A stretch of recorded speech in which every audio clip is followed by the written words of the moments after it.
जय हिंद। देखिए, एक बार फिर से भारत और नेपाल के रिश्ते के बीच में वही जो पुराना नक्शा विवाद था उसको दोबारा स्टार्ट हो गया है। एक्चुअल गवर्नमेंट पे इस चीज़ का डिसीजंस के असर गवर्नमेंट पे जरूर देखे जाते हैं, इंटरनेशनल रिलेशन पे भी इसका काफ़ी असर देखा जाता है। नेपाल पहले तो मोनार्की था, यहाँ राजतंत्र हुआ करता था, बाद में नेपाल में कभी लोकतंत्र आया, फिर चेंजिंग होती गई, फिर संविधान बना, कई सारी चीज़ें हुई।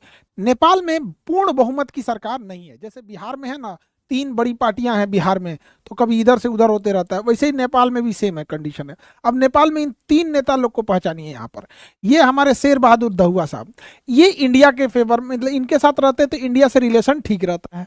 और ये हमारे केपी शर्मा ओली साहब है, केपी शर्मा ओली, ये चाइना का फेवर करते हैं ज़्यादा। इनका है पूरा चाइना, प्रो चाइना है, ये प्रो इंडिया है दहुआ साहब। अब ना ये पूर्ण बहुमत से बना सकते हैं ना ये पूर्ण बहुमत से बना सकते हैं, तो इनके साथ किसी ना किसी एक गठबंधन की सरकार बनती है। तो गठबंधन में आ जाते हैं प्रचंड साहब। अब प्रचंड साहब की सरकार चल रही थी दहुआ साहब के साथ मिलकर गठबंधन में, तो इंडिया से रिलेशन ठीक ठाक थे। अभी यहाँ से गठबंधन टूट के प्रचंड साहब की गठबंधन हो गई है केपी शर्मा ओली साहब के साथ, तो अभी वो प्रो चाइना होते जा रहे हैं लोग। तो ओली साहब शुरुआत से ही प्रो चाइना है। आखिर इसके बीच में ये भूमि विवाद क्या है, और ये बहुत बड़ा इशू नहीं है, बट इसको ना एक वहां पर अमूमन लोकतंत्र की एक खराबी क्या होती है कि जब दो, एक मेजॉरिटी और माइनॉरिटी के बीच में जब भेदभाव होता है, तो मेजॉरिटी और माइनॉरिटी में तो कई तरह की गवर्नमेंट की आइडियोलॉजी चलती है। वहाँ पे क्या है ना कि नेपाली की मेजॉरिटी है और माइनॉरिटी में वहाँ मधेसियाँ हैं। तो ये ओली साहब का है कि मधेसियों को मतलब भाई ये बाहर के हैं, ये है वो है, ऐसे करके, ताकि मतलब एक अपनी अपनी आइडियोलॉजी होती है चुनाव जीतने की यहाँ पर।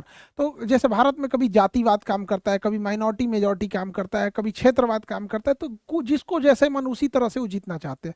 तो ओली साहब का क्या है कि एंटी इंडिया सेंटिमेंट से वो जीतना चाहते हैं। कई बार वो एक बार बोले थे कि इंडियन कोरोना ज़्यादा खतरनाक है, कभी बोलते हैं राम जी हमारे यहाँ जन्म लिए थे, कई ऐसी ऐसी उटपटा चीजें थी, काफी दरारें आ गई थी रिश्ते। अभी मालदीव में देखिए मोइजू की सरकार आई है, बिना मतलब वो हल्ला कर रहा है वहाँ मोइजू कि इंडिया आउट। अभी वहाँ पे बहुत ज़्यादा दिक्कत है। तो हम लोग समझते हैं कि अंग्रेज जब थे तो वो नेपाल के साथ युद्ध किए और एंग्लो नेपाली युद्ध हुआ, और यह युद्ध की समाप्ति 1816 के सुगौली के संधि के द्वारा ये समाप्त हुआ था। अब ये संधि में क्या क्या चीजें थी इसको हम लोग समझ जाते हैं। देखिए, तो नेपाल और उत्तराखंड राज्य के बीच में आएगा, उत्तराखंड के पास, इसको हम लोग समझते हैं कि आखिर ये क्या चीज विवाद है। तो ये ही एरिया, ये जो हल्का सा नोक निकला हुआ है ना उत्तराखंड में, यही वाला एरिया है। तो देखिए, ये उत्तराखंड का इधर हो गया, ये नेपाल हो गया। महाकाली नदी जो है वो दो धाराओं से मिलकर बनती है वहां पर। उसकी एक शाखा निकलती है लिम्पियाधुरा से, जो पतली शाखा है, ये सॉरी लेपुलेख से निकलती है जो पतली शाखा है, ये वाला शाखा पतली शाखा है। और इसी महाकाली नदी की एक शाखा निकलती है लिम्पियाधुरा से, और ये मिलके बना लेती है महाकाली नदी यहाँ पर मिलके। अब प्रॉब्लम कहाँ आ रहा है कि अगर इसका उद्गम स्थल लेपुलेख माना जाएगा तो ये पूरा एरिया भारत का हो जाएगा, लेकिन अगर इसी महाकाली नदी का उद्गम स्थल लिम्पियाधुरा को माना जाएगा तो ये एरिया नेपाल को चला जाएगा। यानी भारत और नेपाल के बीच में डिसाइड करेगी नदी कि किसके पास ये नदी है। तो देखिए ध्यान से, तो ये वाला अभी वर्तमान में भारत इसे मान रहा है। 1816 में जब सुगौली की संधि हुई थी तो अंग्रेजों ने लिम्पियाधुरा वाली इस नदी को कहा था कि ये वाला बॉर्डर रहेगा। तो 1816 में जनसंख्या भी नहीं थी, यहाँ कोई रहता भी नहीं था, लेकिन यहाँ से चीन से व्यापार करना इजी था। तो अंग्रेजों ने 1816 के बाद 1860 में इसका नक्शा में इसको माना, तो लेपुलेख को माना 1816 में यहाँ पर। तो ये वाले एरिया को माना, तो इसके इधर ब्रिटिश ईस्ट इंडिया तत्कालीन हो गई, इधर नेपाल हो गया। उस समय नेपाल ने ना इस पे कोई आपत्ति जताई ना इस पे कोई आपत्ति जताई, 100 साल तक कोई आपत्ति नहीं जताया गया। अब नेपाल का क्या कहना है कि ये लेपुलेख से ये नदी जो है इसका ओरिजिन हम नहीं मानेंगे, हम ये मानेंगे कि हम ये महाकाली नदी का ओरिजिन ये लिम्पियाधुरा से होता है। अब अगर इसे नेपाल मान लेगा लिम्पियाधुरा से हो रहा है, तो लिम्पियाधुरा बीच में एक जगह पड़ता है काला पानी, और ये जगह पड़ता है आपका लेपुलेख। तो लिम्पियाधुरा, काला पानी, लेपुलेख, ये पूरा एरिया जो है ये एरिया नेपाल को चला जाएगा। अब इसको ओली साहब राष्ट्रीय मुद्दा बना के चुनाव में कुछ फायदा चाहते हैं। लोकतंत्र की एक ये खराबी हो जाती है ना कि इलेक्शन जो होता है, पार्टी पॉलिटिक्स हमेशा से देश के ऊपर में इंडिया में भी देखिएगा ना, तो इलेक्शन में ना 140 करोड़ लोग रहेंगे यहाँ पे भारत में, कोई तारीफ कर रहा है किसी एक पार्टी की, बुराई कर रहा है किसी एक पार्टी की। अरे यार, तुम लोकतंत्र में इसलिए बने हो, राजा हटा के इसलिए बनाया गया था कि अपनी बात पे रहो ना, कि कौन सी पार्टी ज्यादा स्कूल खुलवाई, किस पार्टी में यूनिवर्सिटीज ज्यादा है ना। मतलब हम लोग किसी एक पार्टी के समर्थक और दूसरे पार्टी के कट्टर विरोधी हो जाते हैं। और ये लोकतंत्र के नए नवेले लोकतंत्र, जैसे हम लोग का तो 100 साल भी नहीं हुआ है एक देश के लिए 100 साल काफी कम टाइम होता है यहाँ पे, तो मेच्योरिटी कम रहती है। तो हमेशा से आप देखेंगे ना, तो व्यक्तिगत मतलब कोई किसी का कुछ खास डिमांड ही नहीं रहता है। इसीलिए देखिएगा भारत में धरातल स्तर पर सरकार बदलने से कोई खास फर्क देखने को नहीं मिलता है। पहले भी सड़क नाली मोहल्ले अच्छी शिक्षा इस सब के लिए लड़ रहे थे, आज भी वही लड़ रहे हैं। तो यही बात वहां नेपाल में भी है, वो इसी को मुद्दा बना रहे हैं। और वो अगर लेपुलेख की जगह काल लिम्पियाधुरा हो गया तो ये नेपाल को चला जाएगा यहाँ पे। तो यही विवाद है, यही एक्स्ट्रा एरिया आ जाएगा। हालांकि यहाँ एरिया में कोई रहता नहीं है, लेकिन भारत के हिसाब से देखिएगा तो ये कोना काफी जरूरी है, क्योंकि इसी पास पहाड़ थोड़ा सा डाउन है और यहाँ से नेपाल में चाइना जाया जा सकता है। और यहाँ हमारा कैलाश पर्वत है, यहाँ पे कैलाश मानसरोवर, वहाँ हमारा बहुत बड़ा तीर्थ स्थल है, शंकर जी का वो मुख्य स्थान कैलाश पर्वत ही है यहाँ पे। तो हमारे लिए ये स्ट्रेटेजिक रूप से जरूरी है। तो नेपाल और भारत के बीच में ये टेंशन बना हुआ है, यही वाला एरिया। हालांकि भारत और नेपाल को इसे सार्वजनिक मुद्दा न बना के एक टेबल पे बैठ के समझ जाना चाहिए कि अगर ये एरिया नेपाल का भी रह जाता है, हालांकि नेपाल का अपना तर्क है कि बहुत समय तक यहाँ का एरिया की जनगणना नेपाल में होती थी। तो भाई अब वो कई ऐसी चीज थी, नेपाल को भी तो 100 साल तक विरोध नहीं किया, उन्हें भी सोचना चाहिए इस चीज को। दूसरा, अगर नेपाल बहुत हठ धर्मिता अपनाते हुए इस एरिया को ले लेता है तो इसे केवल एक मनोवैज्ञानिक जीत कर सकता है, क्योंकि नेपाल की ना दुश्मनी चाइना से है ना भारत से।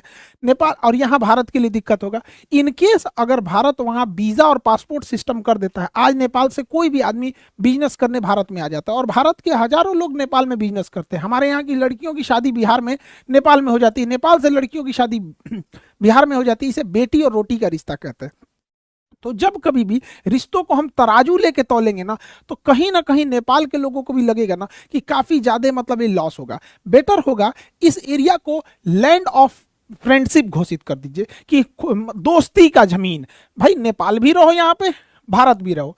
नेपाल के सेना प्रमुख को भारतीय सेना अपना सेना प्रमुख मानती है और भारत की सेना भी नेपाल के सेना प्रमुख को अपना सेना प्रमुख मानते हैं। तो जैसे भारत का कोई सेनापति बनता है ना, तो उसे नेपाल के यहाँ ऑनररी सेना प्रमुख बना दिया जाता है। और वहाँ का भी यहाँ इतना खुशहाल रिश्ता है। भारत ने ऐसी कोई लड़ाई नहीं लड़ी है जिसमें हमारे नेपाली गोरखा भाइयों ने अपनी शहादत नहीं दी हो। तो इस एरिया को हम लोग, वैसे भी यहाँ कोई रहने नहीं जाता है, इस एरिया में इतना हार्श क्लाइमेट है, यहाँ कोई नहीं रहने जाता है। तो इसे एरिया ऑफ फ्रेंडशिप घोषित कर दीजिए कि भैया देखिए हमारे सामरिक रूप से जरूरी है, आपको भी कोई सामरिक रूप से होगा जरूरी है। नेपाल के लोग पटना में आधा चाउमीन का दुकान, बिजनेस, ठंडी के दिन में कंबल, बहुत सारा नेपाल के लोग यहाँ के करते हैं।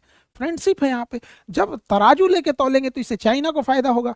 और पर अनमेच्योर डेमोक्रेसी की ये खराबी होती है, चुनाव जीतने के लिए कुछ भी कर दो। हमारा तो ये सुझाव है, बाकी देश में ऊपर लोग बैठे हैं, लोग और नीतियां बनाएंगे।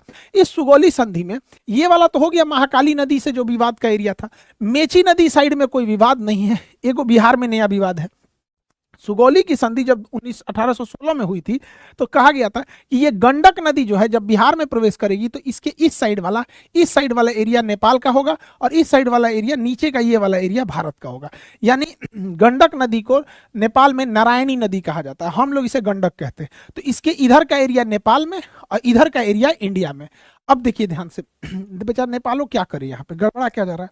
ये नदी जो है ना, नदी ये बीच में बहना चाहिए ना शांति से, इन नदियां इधर घिसक रही है। मतलब ये नदियां ना नेपाल का एरिया काटते जा रही है। और नदी जब ये एरिया काटेगी ना तो भारत में आते जाएगा। यानी इधर से मट्टी काट रही है, इधर मट्टी बढ़ा रही है, इधर का मट्टिया काट रही है, इधर की मट्टिया बढ़ा रही है।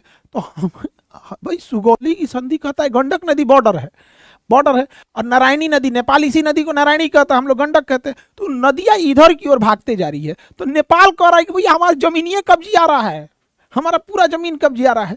और नेपाल का यही एरिया जो नीचे का थोड़ा सा है ना खेती लायक है, बाकी तो पहाड़ है, कह रहा है कि भैया यही एरिया खेती लायक है, नदियां इधर भाग रही है, नदी को रोको, स्टॉप, लाल झंडा लगाओ यहाँ पे, स्टॉप। नदियां नहीं रुक रही है, धड़ाधड़ इधर भाग रही है। इससे नेपाल की जमीन कम होती जा रही है और भारत की जमीन ज्यादा होती जा रही है। और यहीं पे एक विवाद आता है चंपारण जिला में एक जगह है सुस्ता जिला। तो इसमें क्या विवाद हो गया समझिए ध्यान से। 1816 के इसी सुगौली की संधि में सुस्ता भूमि विवाद क्या था कि इस नदी के नारायणी नदी हो गया, इसे वो लोग नारायणी नदी कहते हैं और हम लोग जीप और गंडक कहते हैं। तो नेपाल के लोग नारायणी नदी कहेंगे, हम लोग उसे गंडक नदी कहेंगे। यहाँ जो सुस्ता जगह था, एस से शॉर्टकट में लिख देते हैं सुस्ता, तो ये जगह सुस्ता था, ये नेपाल में आता था, नेपाल में था ये जगह सुस्ता। लेकिन हुआ क्या कि 50-60 साल बाद ये नदियां इधर घूमने लगी और घूमते घूमते ये नदी जो पहले इधर से जा रही थी वो घूमते घूमते घूमते घूमते इधर चल गई। अब भैया नेपाल तो उस पार होता है, तो एक समय था जब सुस्ता नदी इधर थी, वही सुस्ता शहर नेपाल में था, अब ये नदियां ऐसे घूम गई है, नदियां ऐसे घूम गई यहाँ पर।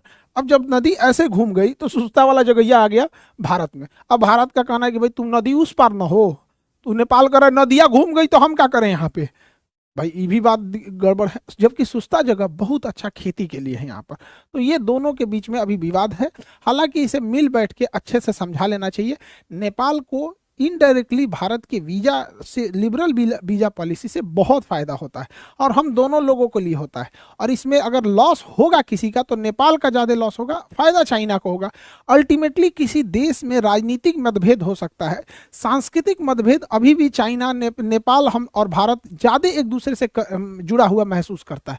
नेपाल के साथ उतना महसूस नहीं करता है, ना धार्मिक रूप से महसूस करेगा ना सांस्कृतिक रूप से। उसे थोड़ा कुछ खा जाने वाले आदमी है सब वहाँ से चाइना वाले, बस दिखने में थोड़ा पहाड़ी एरिया है तो एक जैसा लगते हैं। तो ये आपको पूरा इसका आइडिया होना चाहिए। हालांकि हमारे हिसाब से ये एरिया जो विवादित है उसे फ्रेंडशिप वाला एरिया करके और सैन्य रूप से भारत को वहाँ पे अपनी मजबूत पकड़ बताए रहना चाहिए यहाँ पर।